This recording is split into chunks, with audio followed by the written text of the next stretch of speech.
PTI और मुस्लिम league खौफ का पंजाब में वर्किंग रिलेशनशिप पर इख्तलाफ सामने आ गया है।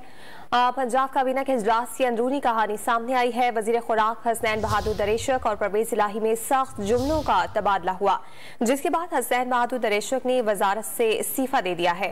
बात करेंगे डॉन न्यूज के नुमाइंदे उमर फारूक से। उमर, इख्तलाफात की वजह क्या सामने आई है?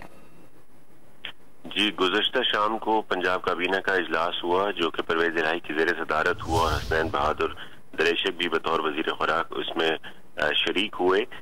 जराये का कहना है कि दौरान काबीना के इजलास में वजीर खुराक हसनैन बहादुर दरेशक और परवेज इलाही में सख्त जुमलों का तबादला हुआ। पर जो वजीर थे सूबाई वजीर खुराक हसनैन दरेशक, वो किसी बात पर अपना मौकफ देना चाहते थे और उनके कुछ तहफ़्फ़ुज़ात थे जिससे वो वजीर आला पंजाब को आगाह करना चाहते थे, लेकिन परवेज इलाही उनकी बात सुनने से इनकारी थे, जिस पर सख्त जुमलों का तबादला हुआ और हसनैन बहादुर दरेशक ने जो है वो काबीना इजलास छोड़कर जाने की कोशिश की। परवेज इलाही ने कहा कि जिसको अपना रवैया ठीक नहीं करना वो बेशक काबीना से अलग हो सकता है और काबीना छोड़कर जा सकता है, जिसके बाद हसनैन बहादुर दरेशक ने अपनी वजारत से जो है वो इस्तीफा दे दिया है और हसनैन बहादुर दरेशक ने डॉन न्यूज को अपने इस्तीफा देने की तस्दीक भी कर दी है। बहुत शुक्रिया उमर फारूक, आपने तफसीलात फराहम की।